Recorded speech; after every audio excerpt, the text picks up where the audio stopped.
Got something I want to say. Can I say it a real good? I'm saying this. You can take my bitch. It was a time. Some of y'all had to be outside. It was a run. Took over a whole summer. Baby, won't you come my way? Baby, this is something you should know. It was quite the run. Low-key, this shit still slap. I ain't take me back to them days in the club when you ain't need no section. Watch me put. You ain't need no bottle. Nah. All you have was a dance floor and a couple of drinks. You know what I'm saying? You know what I'm Whiskey saying? cold, whiskey sour, you know what I'm saying? Something cheap. You know what I'm saying? If you out there on demon time, get you a Henny and Red Bull. Yeah, you was ready for whatever. You gonna run through a wall. Damn assassin. That's what you is. You a damn assassin. That's what you was. Tonight we ride. Yeah. What's up, everybody? Welcome to IDK Sports Live, the live podcast of IDK Sports Podcast. My name is Anthony. It's my main man, Kenny. What's happening? And we here on the Sunday right after the conference championship games. Some good games. Second game was a great game. Good games going on, and we here to recap. Don't forget to like, share, subscribe, because this is the premier spot to talk sports with the average guys. Yeah, yay. All right, let's man, not even bury the lead, man. Let's get into it. JSN shines. The Seahawks outdo the Rams, man. Hey, this got off the TV screen. Some of y'all might just be coming from the post game. Right off the TV screen. Let's get into some of the stats. Hold up. Pull it up. Come on. Let's talk about your guy. Let's talk about your boy. You know what I'm saying? Yeah, don't bury the lead, brother. Seahawks, Sam Darnold was 25 for 36, 346, 3 tugs. Huh? Kenneth Walker had a good game with Charbonnet out. 19 carries, 62 yards, and a touchdown. JSN, hey, man. Hey, yo. All right. We'll talk about it in the offseason. 10 receptions, 153 yards, and 1 touchdown. Boy, it was how was he open? How is JSN always open? Always. You know what I'm saying? Always open. But let's talk it before we get into too much of the game. The Rams, Matthew Stafford, still 22 for 35, 374, 3 touchdowns. Great game. Blake Corum, 9 carries, 55 yards. But if you watch the game, them 55 yards were crucial yards. He was really running that rock. He was really running that rock. Puka did Puka things. 9 receptions, 165 in the tub. Devontae Adams added 4 receptions with 89 yards and a touchdown. Great game, man. The winner of this game won a Super Bowl, man. Early take. I'm going to get that out the way now. This Super Bowl winner's coming from this game. Yeah, no shocker. Super Bowl winner's coming from this game. Great game. I mean, you had playoffs, man. Mistakes, man. Mistakes and turnovers is going to kill you. Every time. Xavier Smith. I hate it happening. Xavier Smith, fellow HBCU alum from Florida A&M, dropped the punt, kind of lost his footing, muffed the punt. That came to cost him. That's what cost him. Really, that's really what cost him. Both quarterbacks, Sam Darnold. Hey, I thought earlier that the Seahawks was going to win. The only thing I was worried about is Sam Darnold turning the ball over. And this is probably the best game we've ever seen Sam Darnold play. Period. That boy was out there slinging that rock, doing that and he outdueled Matthew Stafford. He out gunslinged Matthew Stafford. I think so. I think so. Some crucial plays, like they play like this. Matthew Stafford made plays, and Puka's very great because some of them throws he threw to Puka should have never even got near the ball or been open because he wasn't open. He wasn't open in some of the plays. JSN, man, route running, the way they get him open, it's kind of just like how they do Jamar Chase in the Bengals, how they move him around. Motion him into slot, yeah. Where like they know that we're getting real technical right now. Fuck it. You know that the Rams like to play a lot of zone. So when you line a receiver off the line in the zone, that gives him more space to then see how he wants to attack the zone. Yeah. So now I can sit down here. I can cut here. I can do an inside out. Okay, I can do whatever. I line up in the backfield or the without motion. Now I can like sit down in the zone more. It gives me that more flexibility than if they're playing man up. and the Rams play a lot of zone. And I think that's what really killed them why JSN was able to get open because he hardly lined up on the outside tonight. Yeah, I even add another note to that before we move on, bro. Like another note to that is that they use a lot of bunch sets today. And this was to the advantage of Cup and JSN as well. So to your point, like I'm already off the line, but now that secondary got to communicate in a split second. They motion into bunch sets too. That's what I'm saying. It's like you had to reduce down into a bunch set, and then you had to make, you already have your calls already made to who's going to switch on who in like a split second. Mm-hmm. So like that closing play, or I should say that play that moved the chains to kind of, put them on that last series where they brought the time down to like, I don't know, was it 25 seconds? Yeah, something like that. Yeah, something like that, whatever. But that came out of a bunch set to where it was like, all right, we're gonna make a quick switch. And again, however the pre-snap was, whatever the pre-snap offense looked like, it's gonna be hard to guard JSN, with like a free release. You know what I'm saying? No hands on man, and he can just dictate. And plus, all his routes look the same. Like I'm watching the replay. I'm like, ain't no way he was gonna be able to dictate or know which route he was going to run. Because to me, he's about to run a post, but it turned into an out. I was like, okay, but I don't even know what the hell you do with that, bro. Honestly, so I don't want to like crown guys after like one season, even though second season, it's 2 seasons. Second season, I'm about to say, even though he definitely top 5. Good too. He top 5 now. He definitely moved his way in that top 5. He moved his way to that top 5. And if somebody had him in the top 3, I wouldn't be mad at that either. I think if somebody can come out of that top 3, we'll talk about that another episode. But okay, if somebody, I know who you're thinking though. Actually, two people that might have get moved out of that top 3. Puka up there too. So we done seen enough of Puka to be in that. Easily. Conversation. Easily. Sam Darnold, man, I can't say enough about Sam. Didn't turn the ball over. Accurate with the football. Some of them plays, let the ball get away from him. I think just two equal teams, and came down to who made less turnovers, less mistakes, and who made the key stop. And that stop where they stopped them on 4th down. That last drive. Yep. I knew it was kind of over then because the game they was playing, and the way they was able to run the football, and the way they was able to get JSN or somebody open, right, like that, But like I say, JSN, everybody showed up to play. I mean, shouts out to both teams. This was a Super Bowl worthy type matchup. Two coaches going at it.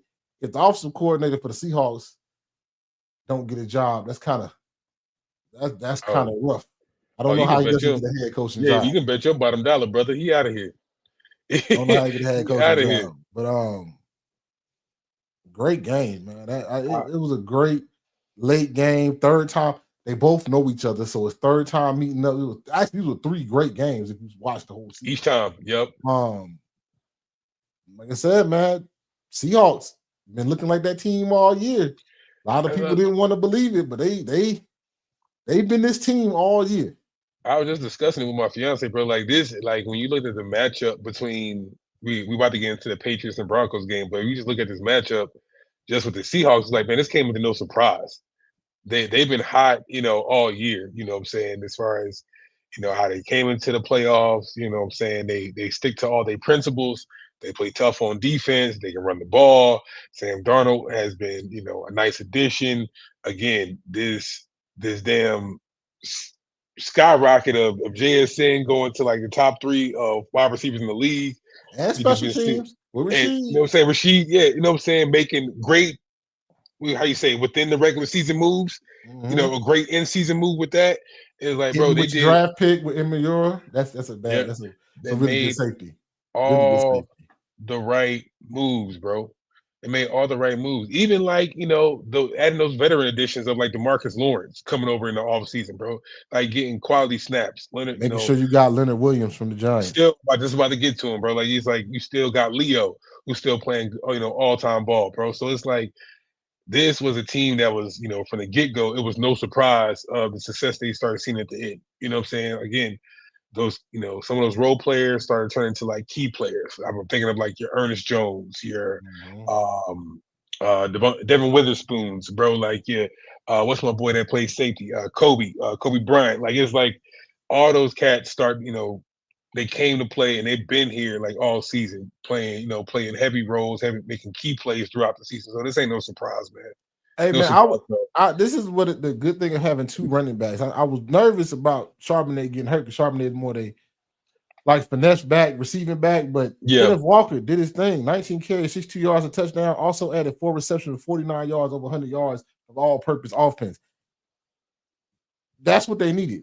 They needed somebody to be consistent without a two-headed monster because that's been a big deal for them all year.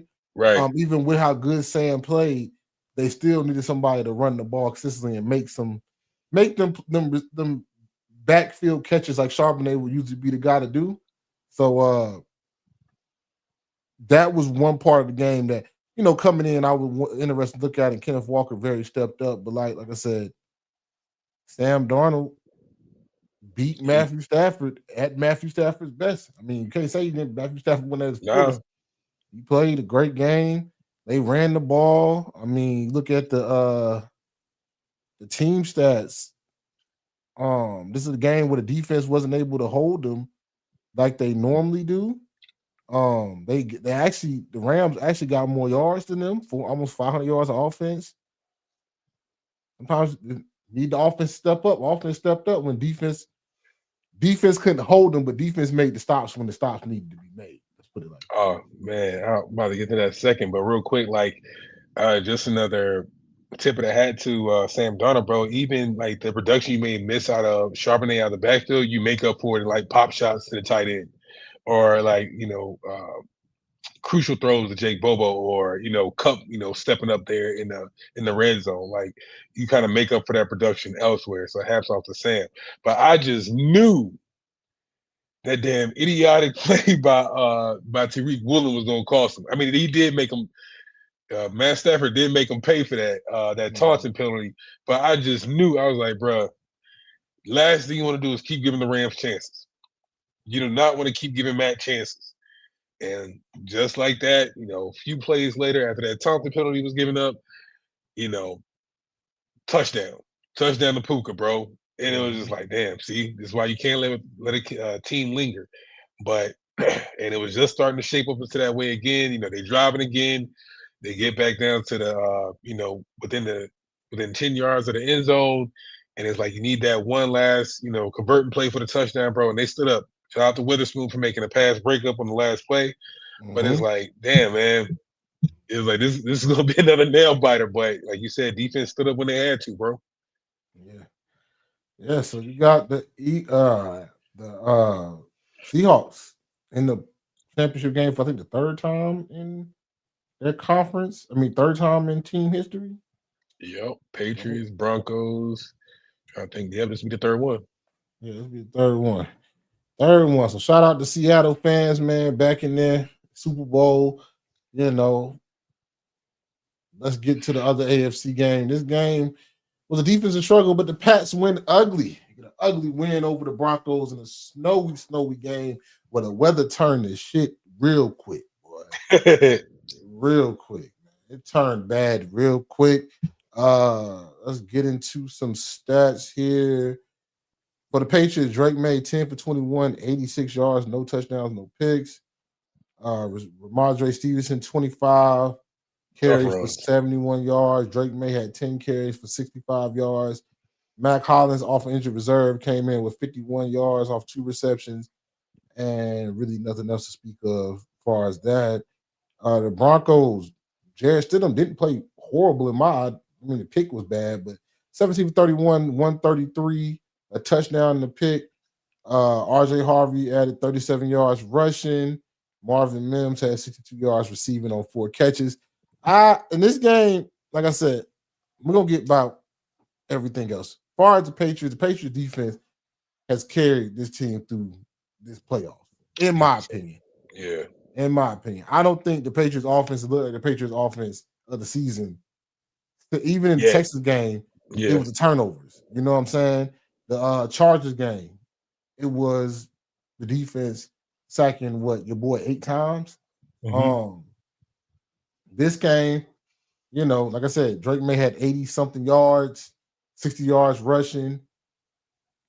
Tough running by Ramondre Stevenson. He just outlasted the Broncos defense. They just met teams where they was at, where the other team's offense just couldn't get nothing off. I mean, it was gonna be rough with Bo Nix out and they playing the backup. They had to play it all year. No Broncos defense can't hang their head. They did what they were supposed to do. They gave their team a chance. It was a chance to win this game all through. But in the day, I mean, the Patriots in the Super Bowl. I don't really have much to say about this game. So Kenny, I'm gonna let you say something. It really wasn't nothing special about this game. I'll let you talk about the game and we'll talk about the Super Bowl matchup. Yeah, I got you. Yeah, like there's not really much to it, bro. I don't even want to get into the fact of, I know there's like a what if factor if like Bo Nix played this game. Of course, it's a different game. I'm not even you don't even have to belabor that point or stay there too long. Of course, the game is different if Bo Nix is there. But at the same effect, bro, like Jarrett Stidham, all you can ask of him on that stage playing one of the toughest defense in the league, it's like, bro, he took what he took what the defense gave him. One of those first few drives, it was like, all right, I'm making hay, I'm making a throw like that, deep shot he took early in the game. Like, it was like, damn, all right, maybe this might be something. Like, maybe Stidham came to play. But again, just like I want to give Stidham some leeway, the Patriots got here by some reason, right? And that damn defensive line of theirs was just on attack. Whether it's Chason, whether it's Milton Williams, bro, they were just on attack. Them boys put their ears back. They know exactly what was coming. It was like, hey, this game is only gonna go so many ways, or their offense is only gonna look so dynamic with a backup. So yeah, that early shot caught them off guard. Cool. But after that, settled into the game. All right, it's our game now. It was the Patriots defense game from that point on. You know what I'm saying? So, and it was only gonna be dictated by however much the Patriots defense will let as far as how much they're gonna let them off the hook, and that was never the case, especially when you got like a turnover from Christian Gonzalez, a late interception, some key sacks, Rush got Stidham off his square, rushing him, having to force him to make an improv play, and those never went well. So it's like the defensive line just dictated that game. And and from an Eagles fan, of course, I'm always gonna love that type of defensive play. So they did what they had to do. Only other thing I saw a comment by Sean Payton, about him regretting not gambling on a 4th and 1. I don't even give that too much credence because it's like, bro, that 4th and 1 came in the second quarter. You had a whole other half to play.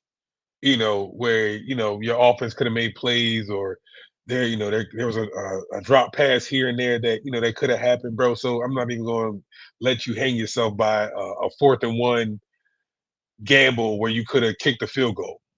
Bro, the game was 10-7. The game was we're not talking about a 21-24 game. Y'all wasn't trading shots all game, bro. You know what I mean? Like you took a gamble where you thought where it was. If you look at for the data fanatics, if you look at the data, it was a plus gamble. So by all means, bro, hey, they were a tougher team in terrible weather conditions. You can live with that. And without your starting quarterback. Choose those excuses. Don't choose I'm not going to beat you up over gambling on a 4th and 1 while you're in your damn red zone. I'm not going to beat you up for that. Yeah. Because if you were Dan Campbell, we wouldn't even be having this conversation. Yeah.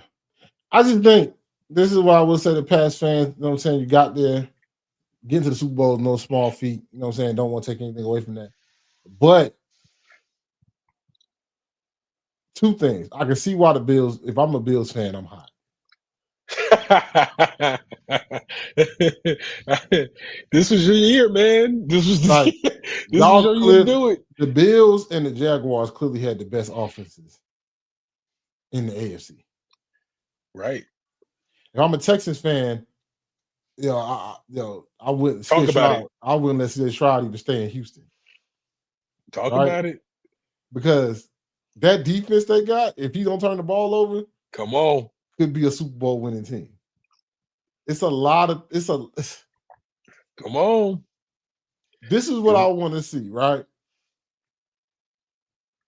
The talent has gotten better for the Patriots because they're playing like playoff teams, of course.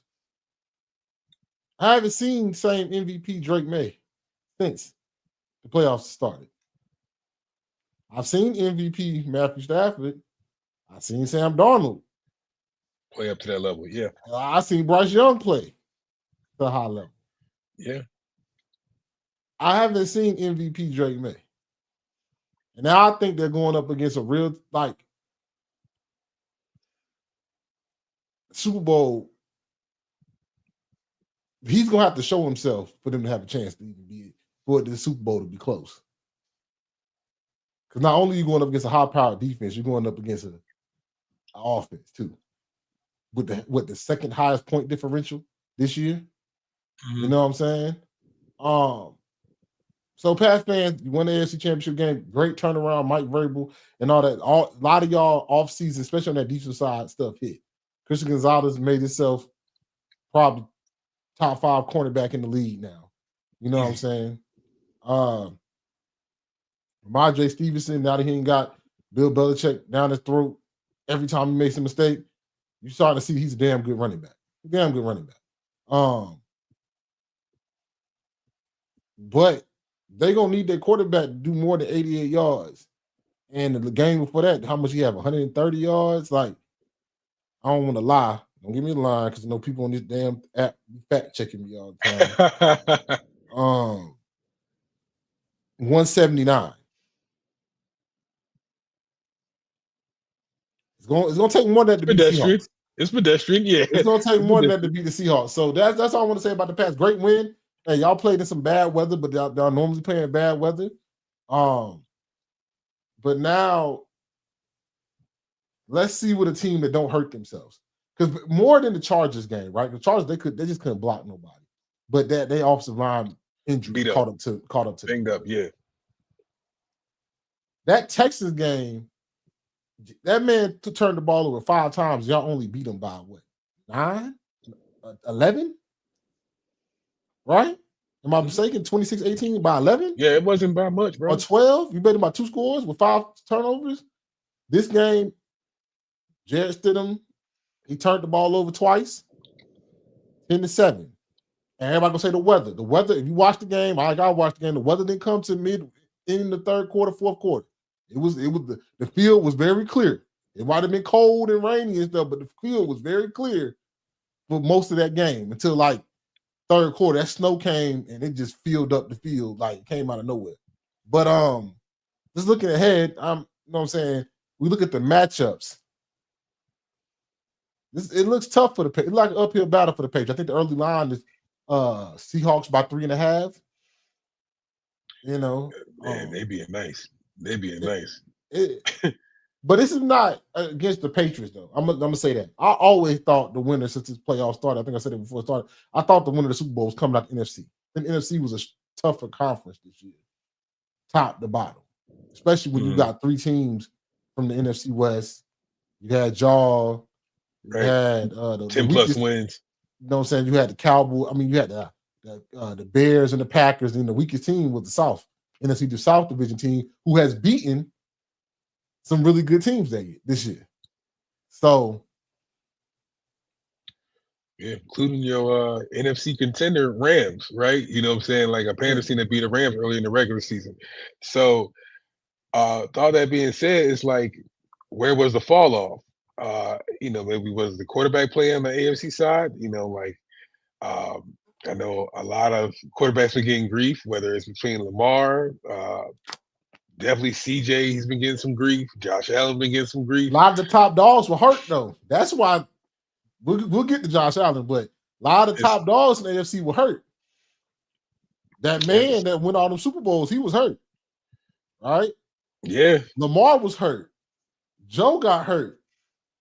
So that's what made one man the hero, one man the hero couldn't get it done. He should have got it done. And you couldn't take the focus off. Like, damn, it wasn't. If I wasn't facing this team or that team, like, damn, you can't even run from you can't even run from getting that fault put on you.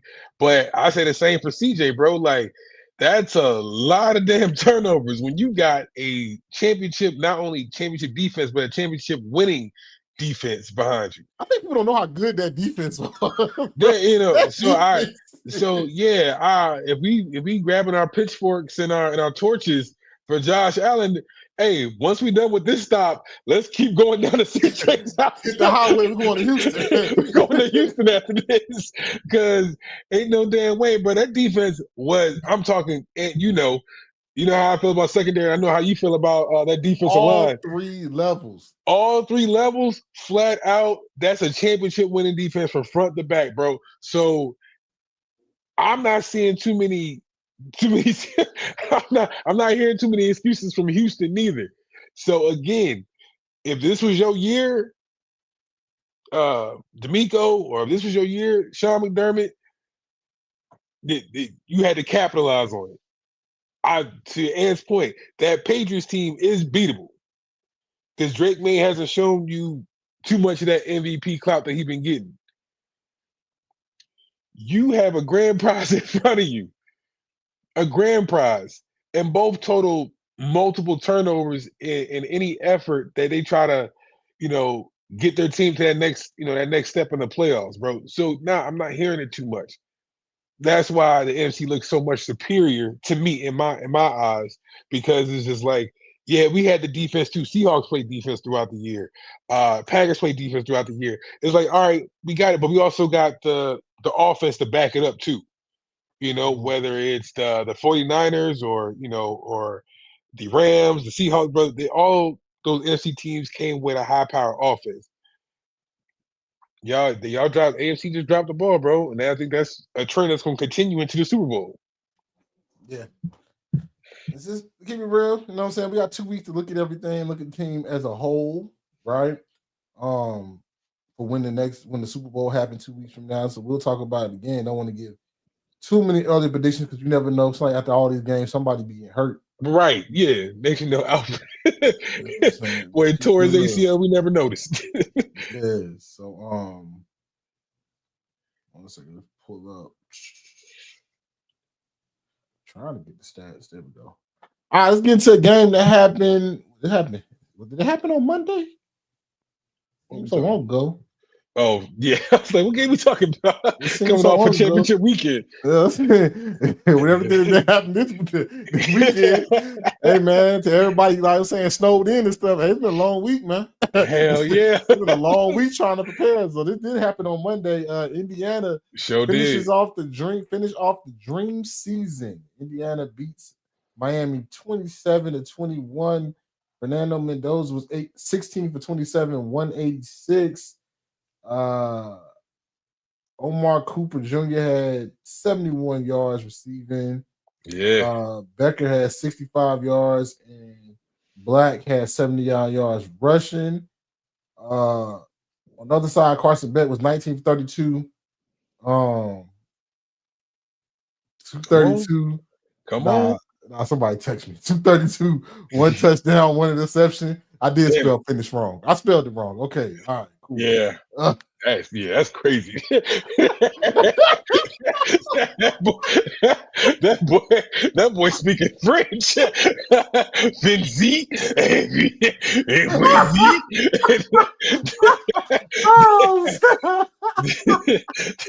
That boy was in a rush. Yeah, that boy John texted me while I was doing the stats. And I said, I did spell it wrong. That was messing me up. Phonics, boy. I swear. Oh man, that slide better come off the screen. Mark Fletcher had a good game for 112 yards, 2 touchdowns. Malachi Tony, 10 receptions, 122, and a touchdown. Man, you look at all these stats. Dog. First off, shout out to Indiana, bro. Shout out to Indiana. Great game, physical team, doesn't make many mistakes. The stats don't wow you, but they made plays when plays had to be made. They didn't make the mistakes. Mm-hmm. They didn't make mistakes. That finish was messing me up. He said, "Talk about finish. Finish the word. Finish the spelling." Yeah, they made plays. It was just like RPO. They made the right play. Like, RPO run plays. Back like I don't take like some people are mad at the Miami DBs. Them are very big physical receivers. Them back shoulder throws. It was nothing you could do to stop him. That dude is like, I think old boy, he's like 6'3", 6'2". Charlie, what's his name? Charlie Beck or Decker? Yeah. I think his name was. He's like Yeah, 6'3", 6'2", 6'3", you know what I'm saying? 210, something like 205. Yeah, Yeah, big dude. And stopping on a dime too, and they know you can't argue with everybody. So yeah. Then with just back shoulder throws and that draw play that I think Cignetti going for it on fourth down, that was a pivotal big call because you don't want to lose by one, but your defense been playing good. And it turned out he needed that touchdown because Miami came right back there, scored. I'll let you go because great game for Indiana. Shout out to them for winning a championship. He won a finish off a miracle season. And then I'll let you go into it, and we'll get into some of the stuff, the aftermath of it, but I'll let you get into your part of it. Yeah, I got two notes off the top. I told you that boy was gonna wake up with a Cam Newton resume. Come Tuesday. I told you that boy was gonna be a Heisman. I told you that boy was gonna be a national champion, and I told you come April he's gonna be a number 1 overall pick. All right. So mark my words. Anything after that has nothing to do with Cam Newton. I just told you his resume is going to look similar. Second, pivotal plays. Ant already hit on the 4th and 5 that Mendoza converted to a touchdown. Huge play, but also want to show love to that block punt in the third quarter too. Big, yeah. By your boy. Ain't he from the Bird? Yes, sir. So it was like, you got come on, show love what love is due. So shout out Riverbend, shout him out. From the gang, come on. We here on the biggest stage, you know what I'm saying? So but come on, bro. You know what I'm saying? Making the Bear Pride happen. All right, don't give me don't give me the lie. All right, but anyway, 2 pivotal plays. I can add the third with that closing interception as well too. Like before that interception, I was like literally watching that game. I was like, damn, this boy Beck might actually have a game-winning drive right here. I said Beck might go pick. That's exactly I was like, no, but you know, the moment that I knew it wasn't gonna be that is when Cignetti called that timeout. I was like, damn. He got that boy out of rhythm. He made that boy sit and think. He made that boy Beck go to the sideline, start looking at all the lights. Damn, it's really happening. I really might have a chance to be. I really might have a chance to be in history. So it's really happening. So through that pick, I was like, there it is. I knew it was coming. I knew a pick was coming. I said, bro, I was like, hey, bro. I was like, yo, Beck, you doing it right now, bro. Because he had like three first downs, you know, boom, boom. You know what I'm saying? Making the plays, you know, on timing, out of bounds, not even wasting timeouts. I'm like, oh shit, he in rhythm. He clicking. Offense is clicking. When they came out that timeout, I was just like, bro. He tried to make throws that his arm is not. He don't have the arm talent to do. That's the problem. But here's the thing: there was an open Malachi Tony over the middle. Yeah. I was like, Beck, do not get greedy, bro. Do not get greedy. To make plays, he know his arm can't make. And you got 50 seconds. I think it was like 52. Plenty of time. A lifetime. In timeouts. I was like, bro, you have a lifetime in front of you. Just don't get greedy. Don't get greedy. It was like you made the plays to get you to half field, bro. You're good. You had a lifetime in front of you. Mm-hmm. This he just had to have the deep shot. He just had to have the deep shot. And shout out to that corner real quick that made that play. That's a sinking cover 2 corner. You know what I'm saying? There was no flat threat. nobody was going deep, so he just carried the receiver. That's what I'm saying. There was no flat threat, so he just kept sinking into his zone. So, hey man, play your principles. They actually work out for the DBs out there. Mm-hmm. But bro, I was just like, damn, Beck. Just keep taking what the defense is giving you, bro, because it was there, bro. No, it's time to be great. He said, "This is my shot." I don't know if when he did that 3-step back drop and he didn't let it go out on time, and he sat there. I said, "Oh yeah, here we go. This is about to be some bullshit." So no, I saw that coming. I don't know if it was like a strategy by Cignetti to do that like on purpose. Like, let me catch him right in the middle. He went 1, 2, 3. His drop.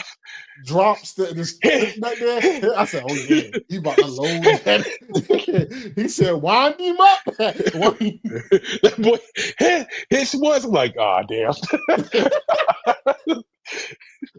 Damn, brother. I saw that. Damn, brother. I saw that. But now, like, let's get into the game a little bit. All right, this is what I will say. People gonna kill me for it. I already know how TikTok gonna do. We clip this up, stuff like that. Miami was the better, more talented team. I agree. Indiana was the more disciplined team. But you can be more disciplined when your team's age is 23 and a half. Ooh. Average age is 23 and a half. Boy saying the loud part. You know what I'm saying? So the quiet part out loud. Look at how they play. The offensive line, their double team blocks are perfect. They play good, fundamental, they look like guys that have played a lot of football. Everybody, a lot of that team like guys that have played a lot of football. But you could tell the talent of Miami was there. Of course, you had Carson Beck, who's been in football for a long time. But the Malachi Tonys, the Fletcher, I think it's like his 4th year, something like that. The offensive line, even from Miami, after a while, started pushing people out the way. The talent, but you see the discipline and workman-like mentality of Indiana. And that's what happens when your team is older. A lot of the concepts have been saying, can other people repeat that? Can other people repeat that? I think this is a blip in the schedule. I'm sorry. I like what Cignetti do. Indiana had a great run. Fernando Mendoza going to be the number 1 pick and everything. And teach his own. You know what I'm saying? I think Ruben Bain. Hey, Ruben. Yeah, you good. Yeah, Ruben Bain. If you watch that game, say that boy no top 3 pick, I don't know how you don't say that. Bruh, they online talking themselves out of that foolishness right now. I'm like, bruh, he done put it on tape for about 16 weeks already, brother. I don't know what you want him to do. Dominating this playoffs. Every quarterback had to say. I think he had 2 sacks in every game. In every game in this playoffs. And they talking themselves out of stupidness, out of foolishness. I don't get it. We'll talk about it during draft era. You really like that. I think that offensive tackle from Miami is really like that. True. But I do think this is a blip on the schedule. I think Indiana had it perfect. They had a team that meshed, older team. Don't think this is gonna happen. I think the money and the talent always gonna rise to the crop, right? Some people are like, oh man, can other teams in there? No, it's gonna be the people that got the money are gonna start winning the championships once it met. Right. Texas Tech have a quarterback. Texas Tech probably win that championship. Texas, like I said, where I want to be if I'm a coach right now, I want to be at Texas. I want to be at A&M. I want to be at Texas Tech. I want to be at Notre Dame. I want to be at Michigan. I want to be at Ohio State. I want to be at Oregon. I want to be where billionaire people are spending money. That's who's going to win championships, right? I want to be at a USC. If Lincoln Riley get turned around, USC got plenty of money they can spend. See, it's getting tough out here. Dabo done got in that portal, and ain't seen it. Clemson ain't got the money that some of the other schools got. You know what I'm saying? Alabama's struggling a little bit, trying to get the funds up to compete.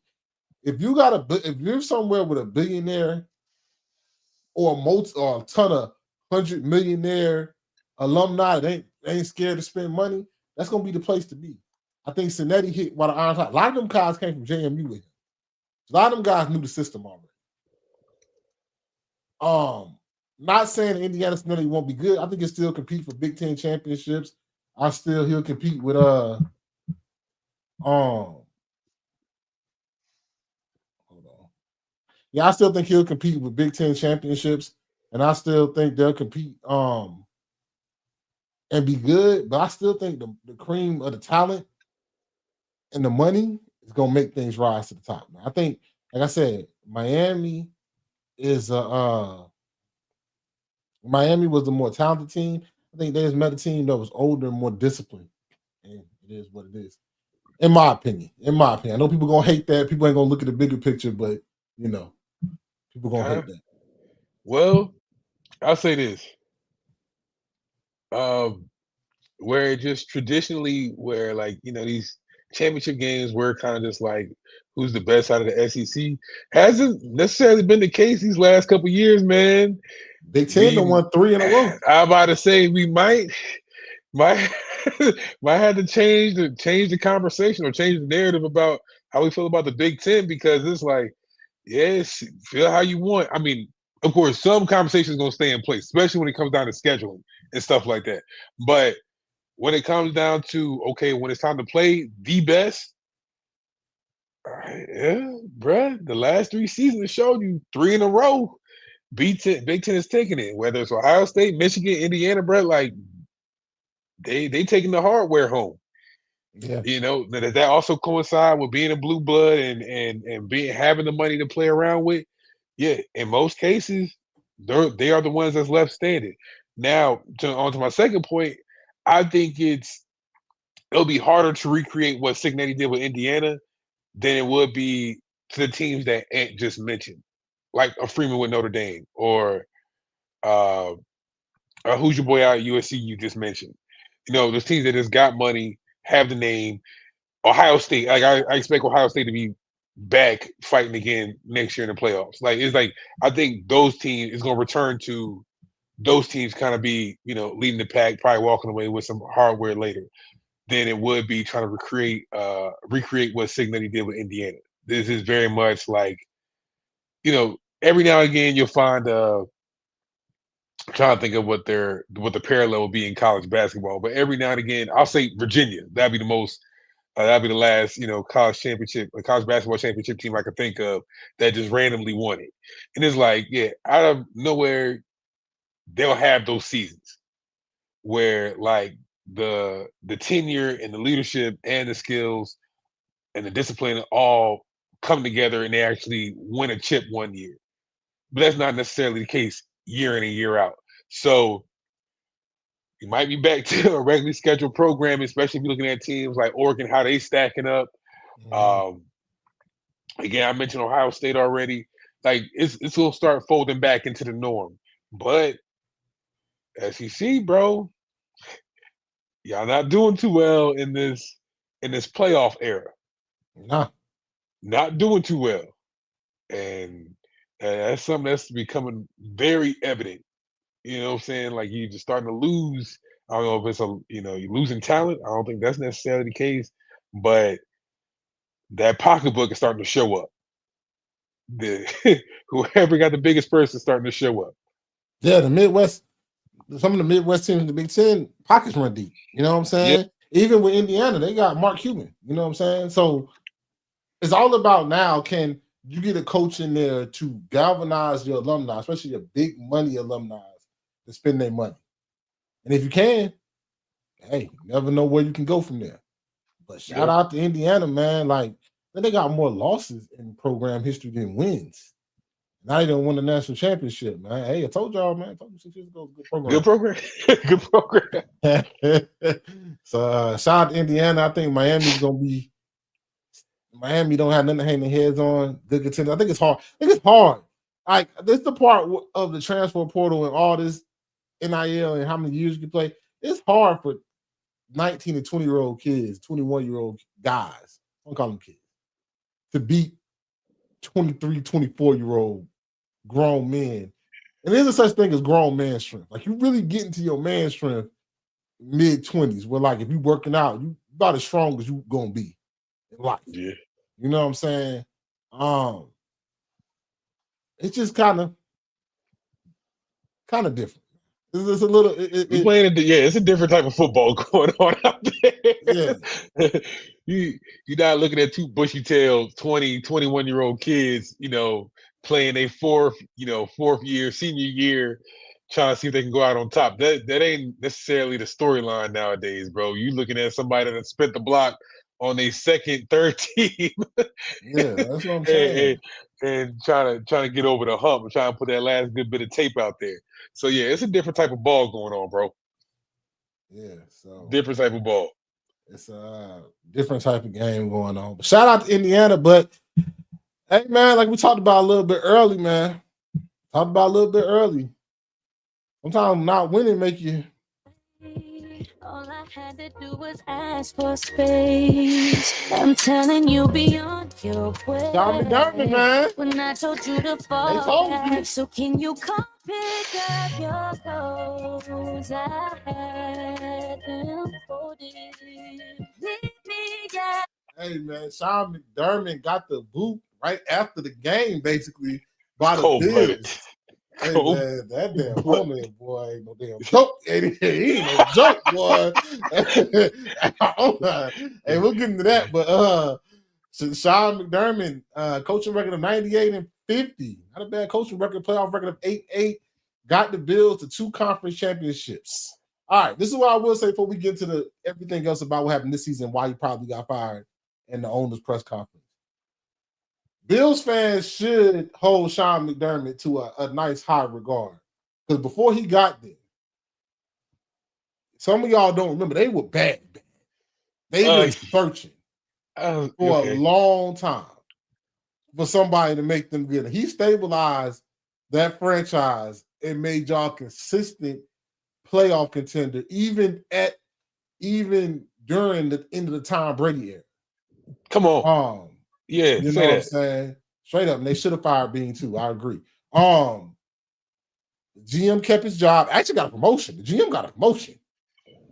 You know what I'm saying? But even during the Tom Brady era, Sean McDermott from the Panthers, our defensive coordinator, you know what I'm saying? Basically stabilized that team and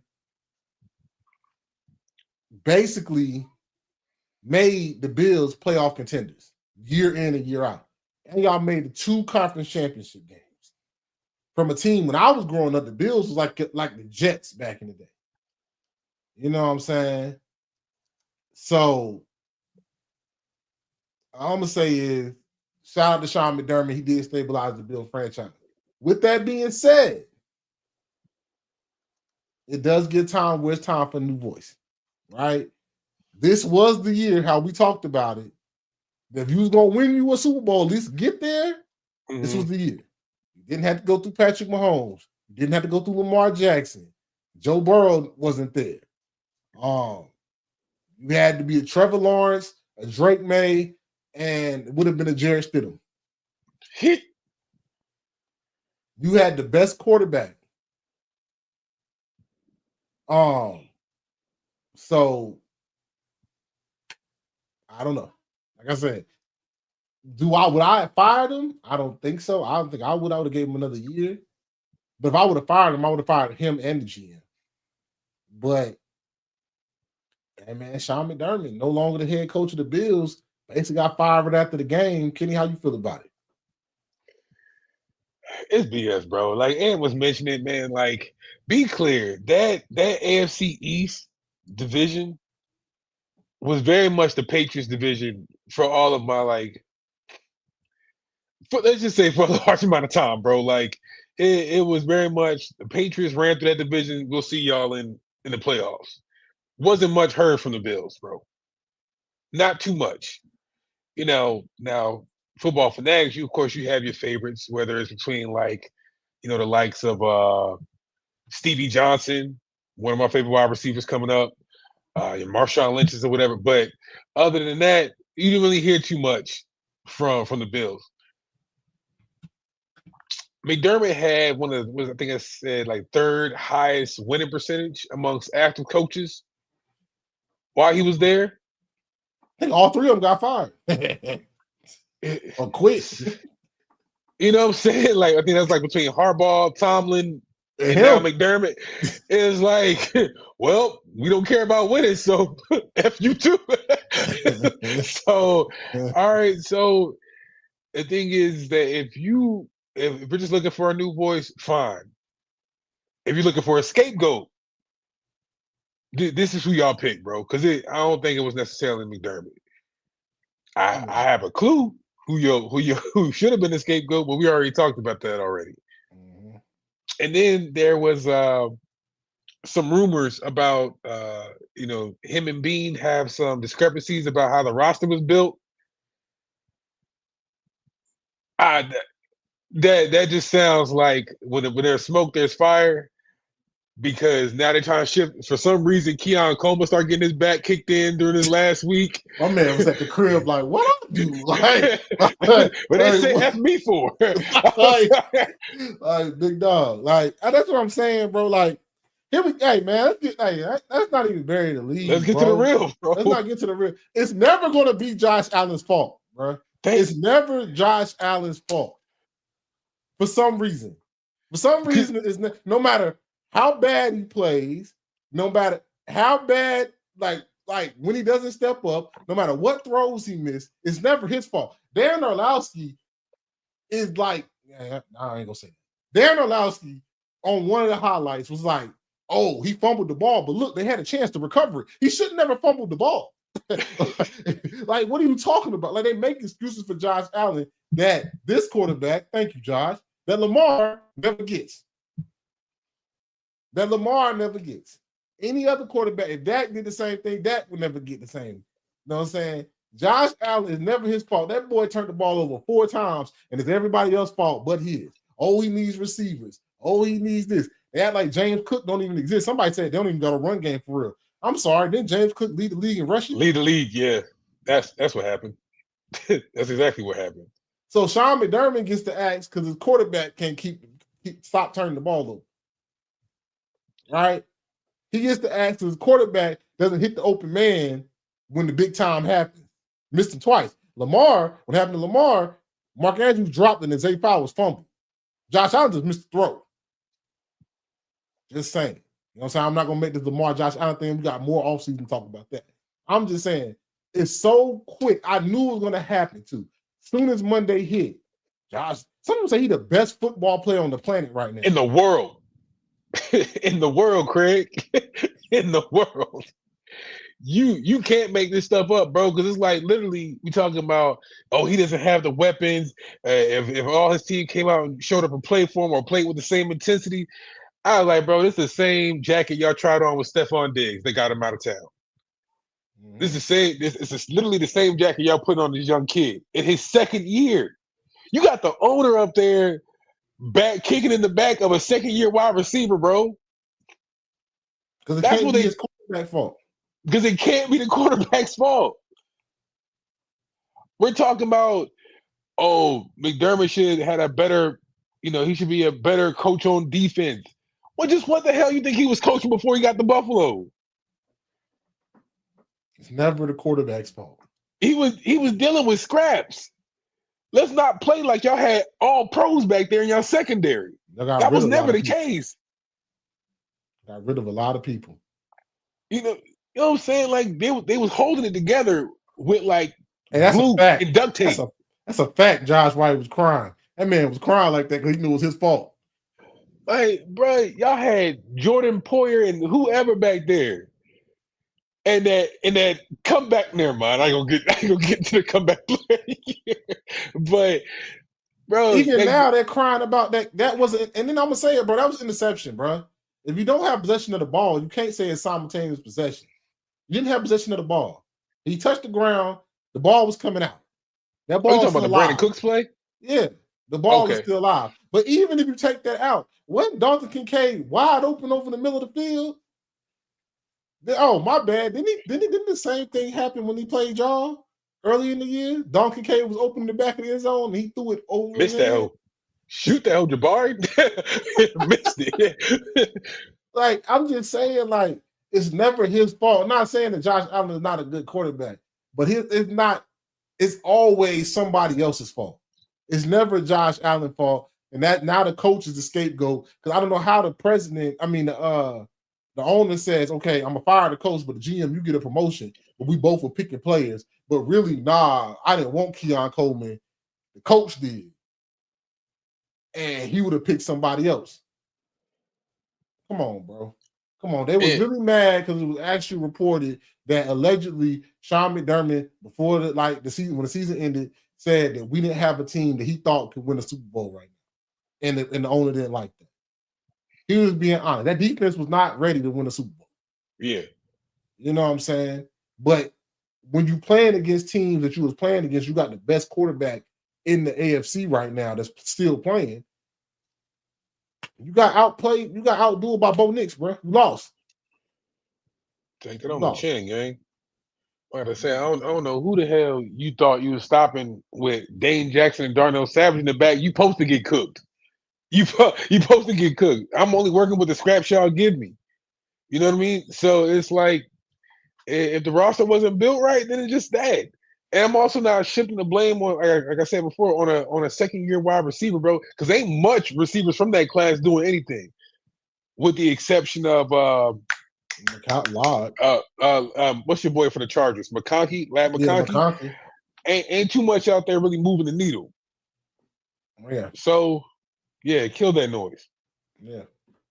So Sean McDermott, man, was let go. Don't know if he finds another job this cycle, But, your quarterback throw 4 picks, man. It's just somebody else's fault. You be on your way. My quarterback throw 4 picks is somebody else's fault. Back, so can you come pick Sean McDermott? Especially with that owner, boy. They fired that man basically like right after the game almost. Yeah, no respect, bro. No respect, bro. He might take a gap year though. I can see him, sitting down for a little bit. Yeah. Probably spin the block in 2027. Yeah. Let's get into some people that didn't take a gap year. John Harbaugh, the new coach of the Giants. Reportedly a $20 million a year deal, $100 million deal. I got you. Hold on. I think that's what it is. It's reported that that's what it is. But John Harbaugh is taking over the Giants. Let's see. I think it's a good situation for John Harbaugh. I guess he got to pick his team, and I guess he wanted to pick a team that thinks that they have a quarterback. Which the jury's still out on Jackson Dart, but he's got a young quarterback. Didn't trade away a bunch of picks. Got a good defensive line. See how this works out for them. You know what I'm saying? They've done this before. Jason Garrett left the Cowboys, then came over there. Didn't really work out that well. Let's see what John Harbaugh does. I have no faith that the Giants anything right can happen for the Giants. I don't know. Yeah. I don't know. I just really don't. I don't think Malik Neighbors wants to be there no more. So they're gonna have to mend that relationship somehow in the next couple of years. You gotta see what you got in Jackson Dart. Dude Carter, gotta stop being a freak bull in the meetings. You gotta turn that Pornhub off, my boy. You gotta turn it off. There's a time and place. There's a time and place for it all, fam. I think that as far as a splash hire, that's the biggest name they could have got. Besides of Mike Tomlin, if he wanted to coach, but you went out, got your person. There you go. You know what I'm saying? John Harbaugh, the coach of the Giants. I like this. One part of this deal that I do like is the fact that Harbaugh will be reporting directly to the owner as opposed to reporting to the GM. I like that. So whatever, you ain't just going piss on my head and tell me it's rain if I'm Harbaugh. Like, if you set up this trash roster, believe it for sure, that onus is going to be on you. It ain't going to be like, nah, the coach agreed with this move. No. We sat in the same meetings with ownership, and and you volley for your players, and I volley for my players. And whatever middle ground we find, then yeah, that should be our draft board. But if when it comes down to that same situation that just played out in Buffalo, oh no, brother, I was in that same meeting with you too at the ownership meeting. You said this and I said that. That comes from a coach that's been in the league or that's been coaching at Baltimore for the past 18 years. He knows how this game go. Yeah. He knows how y'all like to switch out coaches and burn them on the back end. Nah, bro. My word is my word. Whatever that GM got going on, ain't got nothing to do with me. Y'all ain't about to put his bad decisions on my back.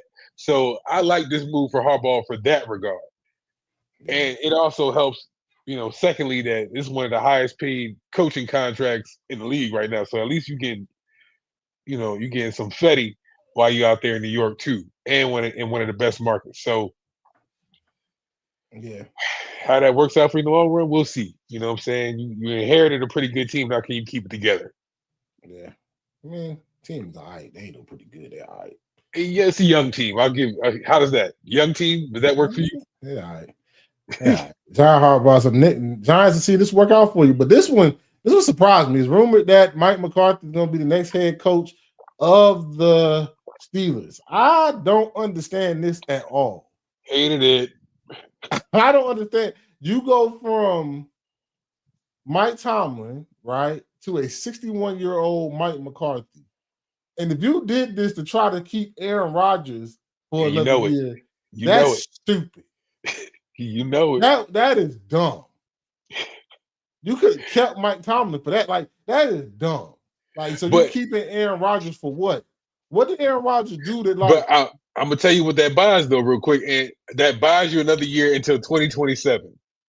It buys you another year because if you don't like this class, you're already picking in a slot where you'll be forced to trade up, to get a quarterback that you do like, right? So if you get a head coach in the building that can decide that, that already has some history with A-Rod, you kind of buy back his allegiance for another year. That buys you another bridge year to get you to a draft that's littered with all the QBs that you may want. You could have did that with a lot of other coaches, not a Mike McCarthy. What has Mike McCarthy done since he won that Super Bowl back, almost 15 years ago now?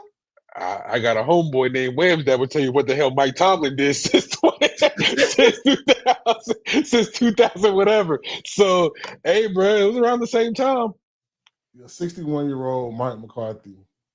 And this doesn't even fit with the Steelers. No. How they move. This is so confusing. It's been so confusing since the offseason when they pinned all their hopes on Aaron Rodgers. Now you go get a Mike McCarthy. I don't understand this at all, especially when there's some really good young coordinators out there that are looking for jobs. Like, I don't get it. I don't get it. I would have understood Todd Monken or somebody for this. Like, I thought this was my ideal candidate was Brian Flores for this place. I thought he matched up with the identity of that city and for the identity of that organization. If you wanted to sell me on like one of the Slowick brothers, I could see that.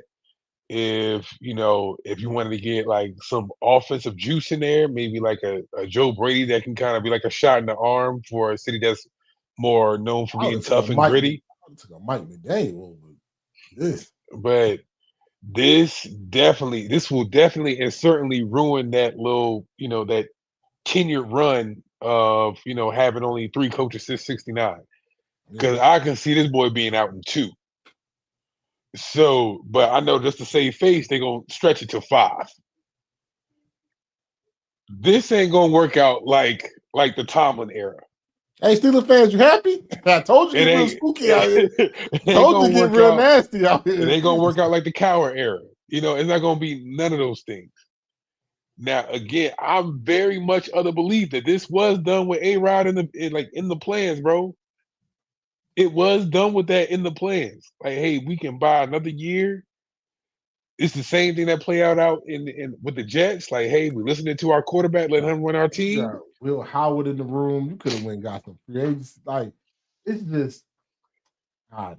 I like depending on your hopes on A-Rod, who ain't gonna make a decision whether he gonna play till well deep in the training camp almost.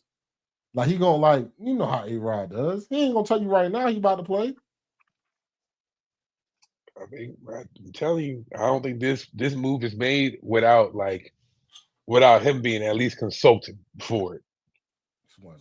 Advised about it, bro. I don't think so. Out of everybody, I thought they would make a bad hire. I didn't like a weird hire. I didn't think it would be them. I'm just keeping it a buck. I didn't think it would be them. I didn't think it would be them. The only thing you can hope for is some young OCs. Some young coordinators in the building, bro. You don't want to call. Yeah, let's move on. Next coach, Robert Sula gets the Titans job. I do think he needed another job. Do I think this was the best fit? I'm not saying I know him. You know what I'm saying? It was the best fit for the Titans. I thought Titans would maybe go offensive, somebody that can maybe help develop Cam Ward a little bit more and stuff like that. And I do think Robert Saleh needed to get another job. I think the Jets see that job is crazy. Yeah. But the way he coached that defense this year with all them injuries and still had them as a top defense, they couldn't even rush the passer like that. I'm glad he got another shot. He only took one coaching cycle. I'm glad he got another shot. It's gonna be see if he can who he's gonna bring in as his OC, quarterback coach to help Cam Ward develop, help Cam Ward get more acclimated. They maybe not have to. They need some receivers first of all. Need some receivers to help the boy. But I'm kind of interested. This is an interesting hire. It can go either way. It can go really, really bad and not help Cam Ward develop, or it could be like a D'Amico Ryan case where he builds a great defense and Cam Ward and the offensive coordinator could like catch up. You know what I'm saying? Because Titans need a little bit of everything. So you need defensive help and offensive help. I like it. I'll give it like a C plus high. Well, it hasn't been for like the lack of want to, right? Because I think since this hiring, it has been kind of like the hot pad for coaches that's been like responding and showing up for interviews. Mm-hmm. Like I think they even had Dayball in there for an interview, bro. Like Brian Dayball in there for an interview. Like, but I'm saying there's been a lot of coaches that's been responding and showing up for like just the coordinator role. That may just have to do something to do with Saleh. It may have to do with like the Cam Ward project. You know, OCs may believe like, nah, this kid does have it. You know what I mean? Like there's something to work with here that can be a benefit to my career as well. So I like the hire. I actually give it higher than a C, bro. It can kind of definitely change like the attitude that we have towards the Titans. I'm not saying that they're gonna return to that Jeff Fisher era of what they once were, years ago. But man, the Mike, bro, you skipped over the Mike Vrabel era. You went all the way back to Jeff Fisher. Mike Vrabel had a pretty good run at the Titans, bro. Did he? How many AFC Championships games they go to? One. The hell we arguing about? What you talking about? 1 year out of how many? Jeff Fisher messed up his own self. Never mind. You said that like they went to the chip or something. Like damn, I know Vrabel was like that in Tennessee. Respect, that's peace. That's hate. That's hate. That's hate. You know that's hate. That's hate. That's all I'm saying, bro. Like, damn, I ain't know he was a living legend for sure. Shout out to him and Jelly Roll. That be out there. That be out there in them Tennessee games. That's hate. That's hate. You know that's hate. So we're gonna move right along. I want to know how the hell this fool get another job so fast. Hey, bro. Hey, how did? I ain't got nothing. I ain't got nothing. Go. You want to take this one? I don't know. This is about who you know. Matt Ryan is the president of football operations or whatever he is. He knew Kevin Stefanski. I think they grew up not too far away from each other. I don't know what to say, bro. I don't know what to say. Like how he revered as this great offensive guru who never developed a quarterback is crazy. He's Brian Dayball say, I helped develop Josh Allen. I don't know what the hell this guy did. And Falcons fans, they're not happy. I don't understand how he was considered to be this good where he didn't even skip a coaching cycle. Yeah. He has a losing record. Yeah. Right? He got rid of Baker when Baker took us to the AFC Championship game, right? He tried to win with Joe Flacco. The whole way he handled this year, I don't understand how Kevin Stefanski gets fired from the Browns and all of a sudden now, Atlanta picks him up. I don't get it. And I'm like, Josh, man, we're gonna carry the hell on. Hey man, Atlanta, shout out to y'all. Thanks for you know what I'm saying, making it easier for us to win the champion, the NFC South, bro. Privilege. That's the only thing. That's the only thing I want to say. I knew he was about to throw it to me. Privilege. That's all I gotta say. All right, let's Privilege. get into the Ravens. All right, Jesse Minter is their head coach, defensive coordinator for the Chargers. There's a lot of people. This is what the Ravens fans wanted. They wanted Brian Flores or Minter.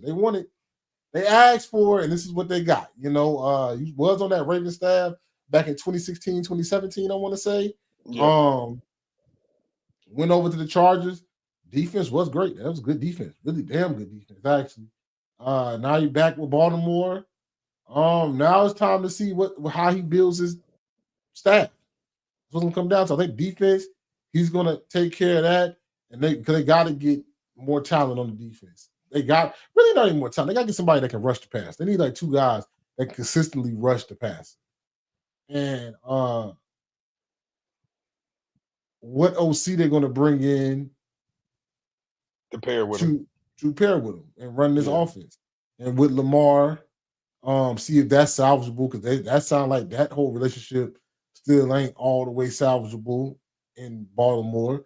See where that goes. But this is what Ravens fans wanted, and this is what they got. I think it's good to go defense, because you see what your defensive coordinator is doing out there in Seattle in the Super Bowl.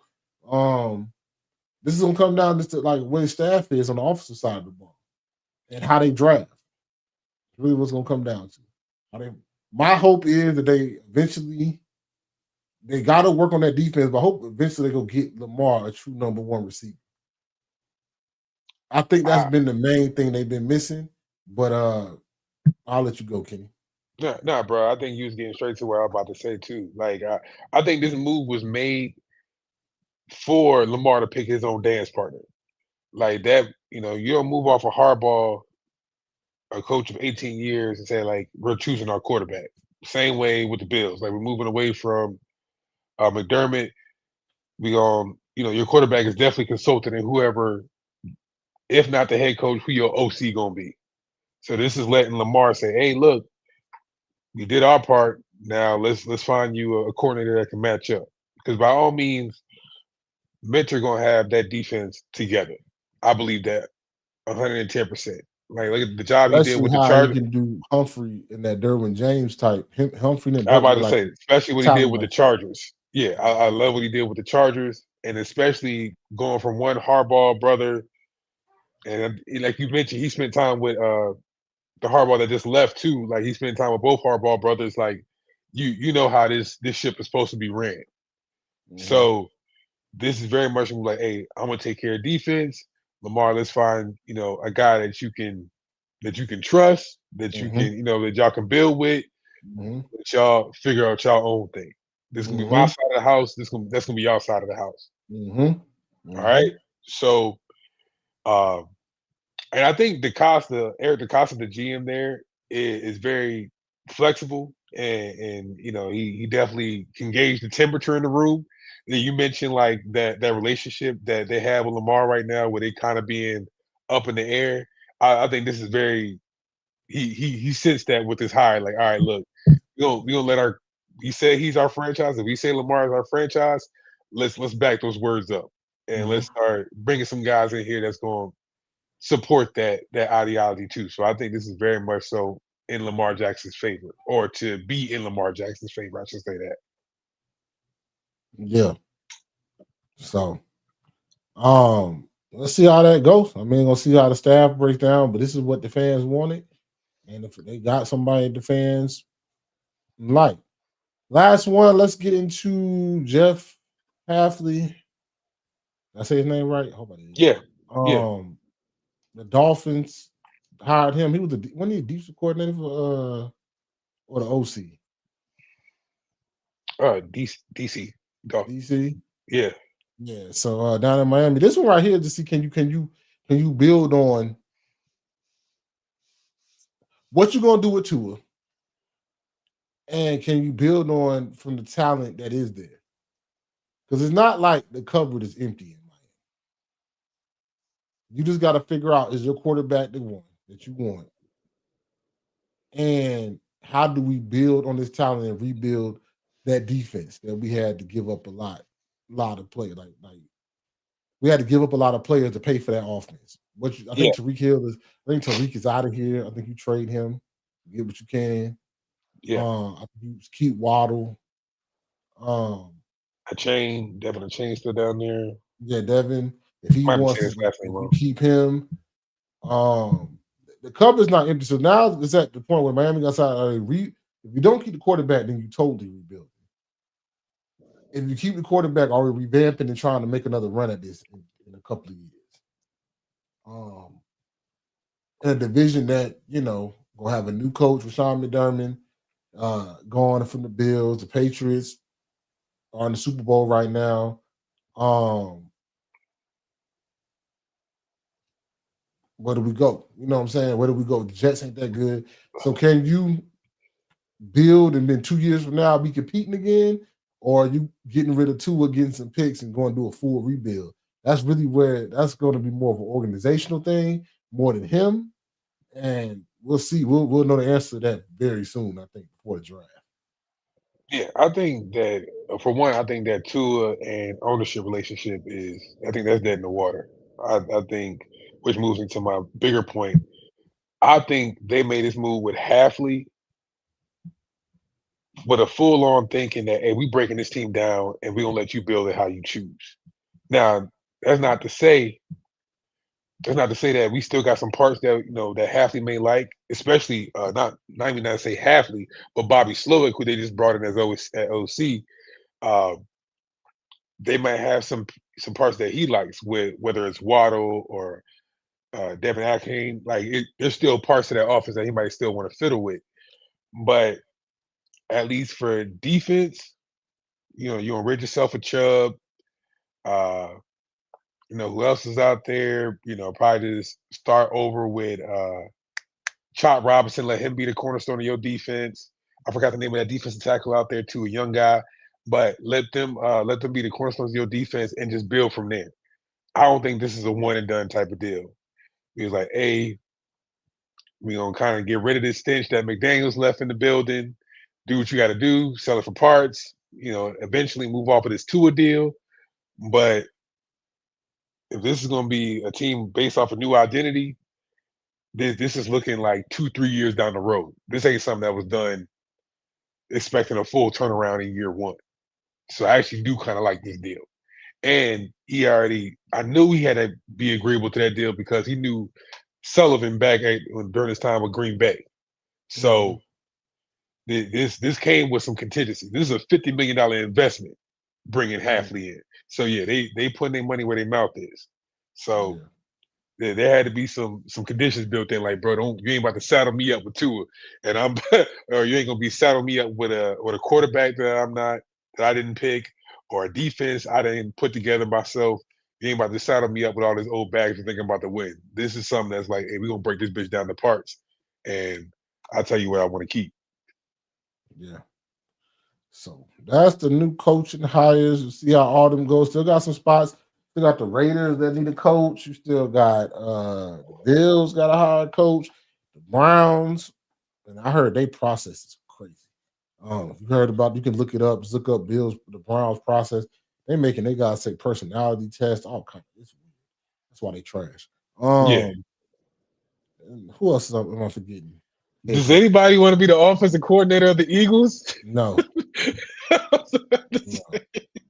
No. Nobody. Anybody? No. Does anybody want to do it? Because it's always it's never. All right, we'll talk about it. Anybody? No. Okay. All right, let's get into it, man. Hey, the Sweet Science I think happens this coming Saturday. Teofimo Lopez versus Shakur Stevenson. Is this coming Saturday on what? Dazn? I think. You know it. Yep. Stupid app. Stupid ass app. On Dazn, you got the fight that people have been talking about in Brooklyn, right? I said this in Brooklyn. Yeah, in Brooklyn. Yeah. Theo Shakur 140. You know what I'm saying? We'll get into what Shakur said today. What I heard him say a couple days ago, crazy. But I ain't hear that yet. You have to tell me. Yeah, T.O. versus Shakur. Everybody in this fight has got a foregone conclusion that Shakur is going to win this fight easily. Everybody got a foregone conclusion that T.O. doesn't have a chance. I do think Shakur is going to win the fight, but I don't think it's going to be as far apart as people say it's going to be.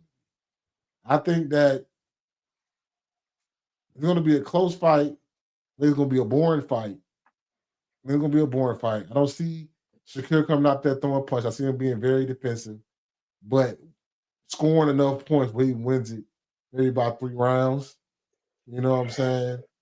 I don't see this being, if you come here looking for fireworks, I don't think that's what it's going to be. Not your fight, yeah. I don't think that's what it's going to be.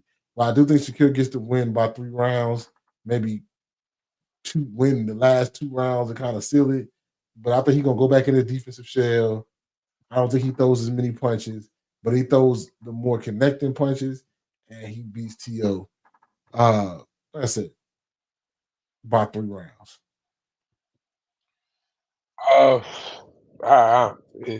I was hype on this fight again to kind of be like, okay, this is gonna be the fight that's gonna kind of expose Shakur. Like it's gonna be like, all right, because I think T.O. kind of brings that wild card factor, which I still kind of believe he do. I got a sneaky suspicion where it might just he kind of gonna have to force Shakur to fight. Like I'm gonna draw you out to the center of the ring to where you're gonna have to fight, and you can't really just cover up in the shell and just box around the perimeter. And I'm gonna bring you out that shell and make you come stand in the center of the ring and trade with me.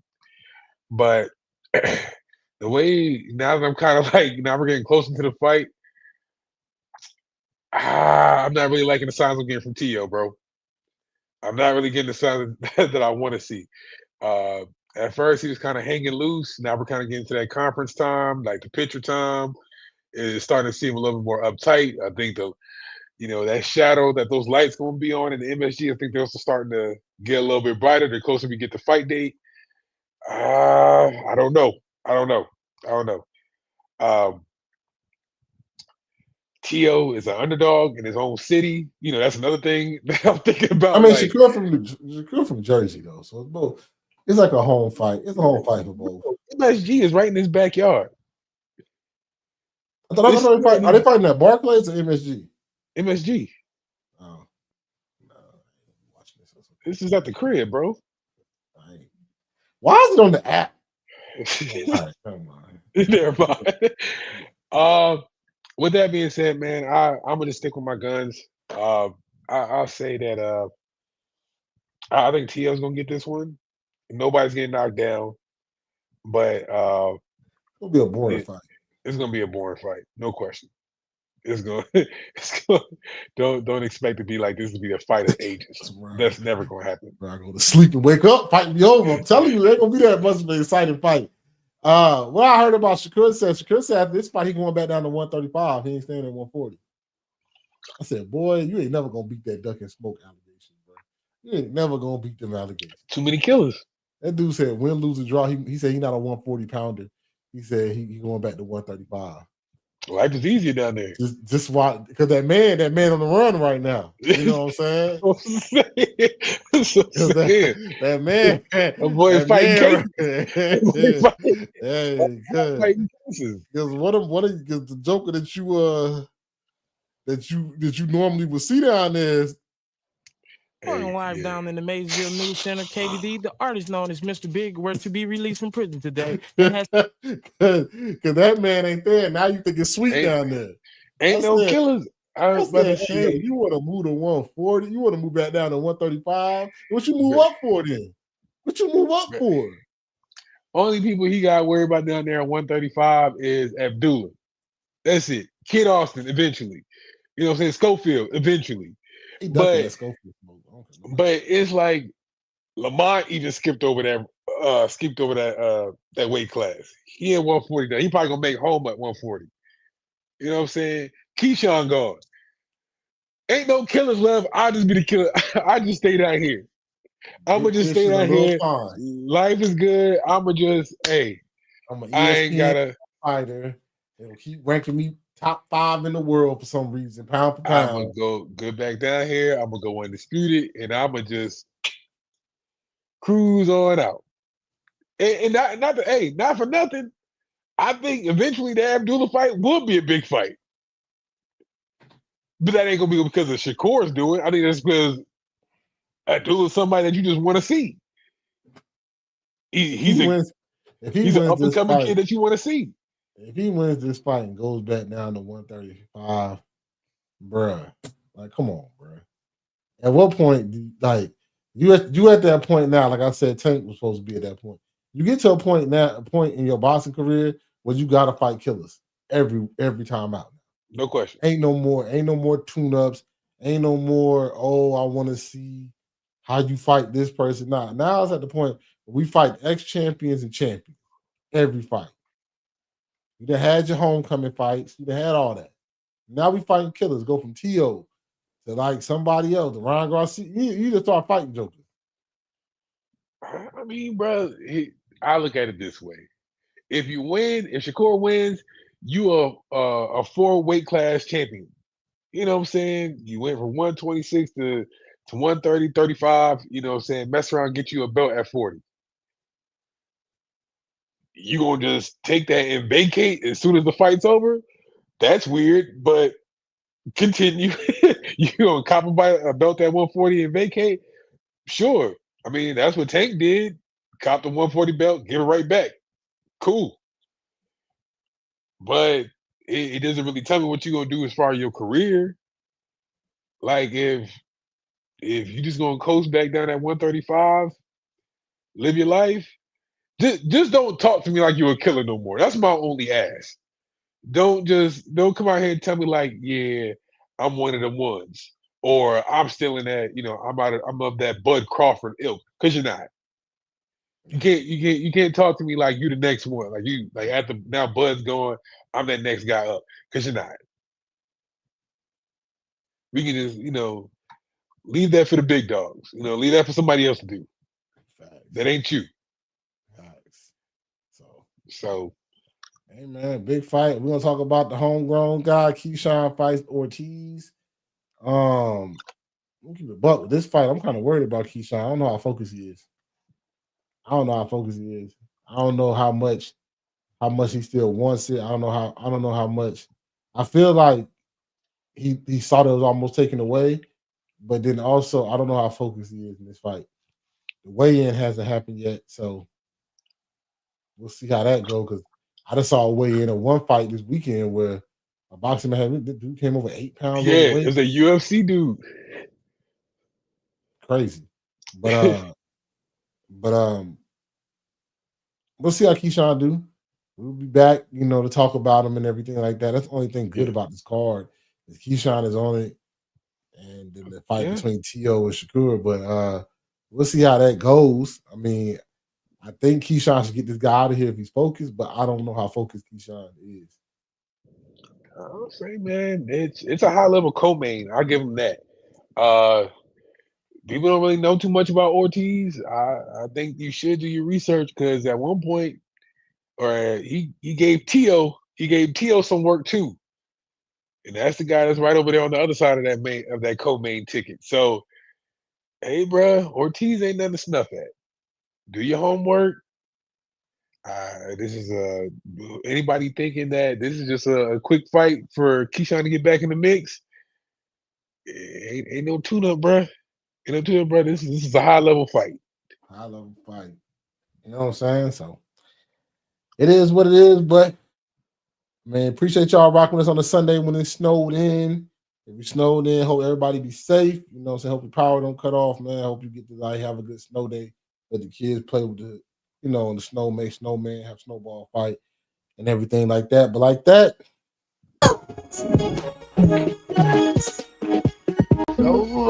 IDK Sports Podcast, your premier spot to talk sports with the average guys. My name's Anthony. It's my main man, Kenny. Don't forget to like, share, subscribe. Until next time. What's up? Holla.